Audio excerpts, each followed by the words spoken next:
What if I told you that one of the hottest countries on earth is about to challenge the coldest sport in the Olympics again? Jamaica has qualified 3 teams for the Winter Olympics in Italy, and for the first time in decades, insiders believe another medal is actually within reach. Jamaica has already done the impossible. They didn't just show up to the Winter Olympics, they proved they belonged. They've stood on the podium before. They've felt the weight of expectation. And they've shown the world that belief can survive even in the coldest places. But belief alone doesn't last forever. Without funding, without investment, without support, history fades into memory. This isn't about repeating the past. It's about finishing what those pioneers started and making sure Jamaica's moment in the snow is no longer a miracle, but a tradition. The setup, who's competing this February, Jamaica will compete in at least 3 events. Leading the charge is Shane Pitter, piloting both the 2-man and 4-man bobsleigh. Behind him, pure Jamaican speed. Former 100 meters national champion Taekwondo Tracy, alongside Andrei Dacres, Junior Harris, and Joel Fearon. In the women's event, Micah Moore, born in Wales but proudly Jamaican. Jamaica could qualify a 4th team if another country withdraws. This is Jamaica's 4th consecutive Olympic appearance. But this time feels different. The belief Rolando Reid knows what it takes. He competed in the 4-man event at the Beijing Olympics in 2022 and now serves as communications manager for the Jamaica Bobsleigh and Skeleton Federation. And he believes something special is happening. In bobsleigh, anything can happen: crashes, mistakes, surprises.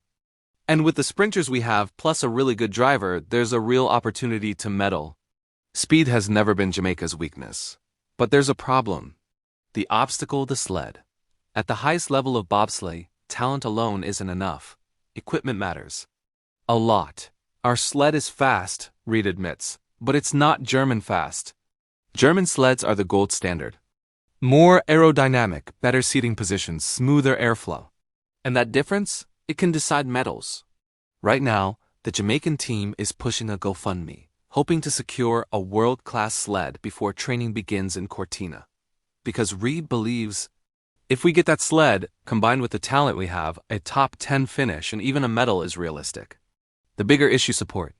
But the challenge goes deeper than equipment. This is an expensive sport. And most of these athletes receive little to no salary.